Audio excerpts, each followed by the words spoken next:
There's this story I read. It was in a book at a bookstore. It was supposed to be some sort of Irish myth. It's not the kind of Irish myth I'd ever heard of before. But it was supposed to be some like Irish fairy tale. And the story is there was this town and they were trying to get this bridge built, but there were complications. And one day the devil comes to town and he says, I can build you this bridge in one day. And they're like, no, no, you can't do that. And he's like, yes, I can build you your bridge in one day. I can build it overnight. And they're like, well, he's the devil. I mean, we know he's the devil, but what if he builds us the bridge? And then they're like, okay, okay, what do you want? He's like, I want the first person to walk across that bridge. The first person to walk across that bridge belongs to me. And they're like, ooh, okay. So they agree. The devil builds this bridge overnight. And then he's like, okay, I want that person. Who are you going to give me? And then the story goes they throw a cat across the bridge. They torment a little cat into running across the bridge. And that's the devil's pay. He gets the pussy. That's the implication of the story. I don't agree with your Irish bridge loan, and I never did. You understand? How many bridges does one cross when they're going across the border from Honduras to America? Do you know? I know. What was used to be, at least, considered legitimate currency also let you know, didn't it?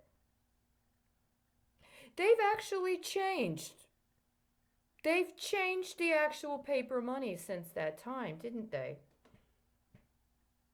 If you never saw it, you'd never know the mystery, would you?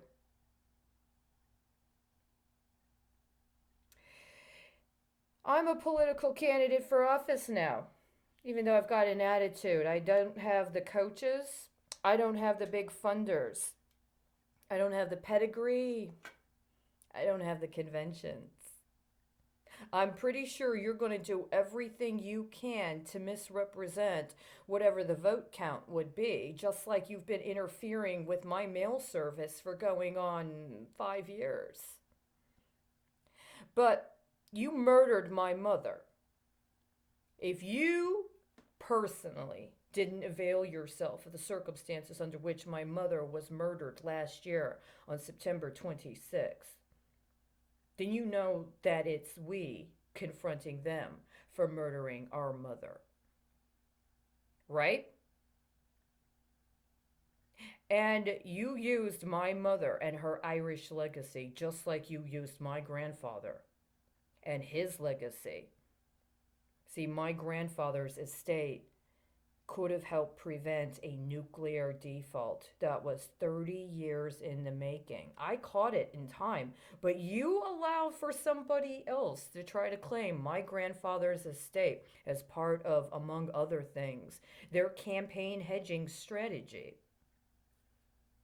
Right now, we have two presidential candidates that have had murdered family members just at the right time to provide a nice little bridge for their campaigns if they let them.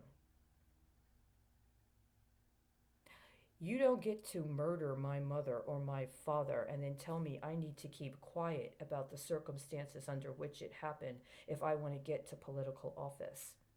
And you don't get to use my life to murder somebody in your own family or in your opposition's family and try to extort or bribe me into keeping quiet about you murdering your own family as part of your campaign strategy.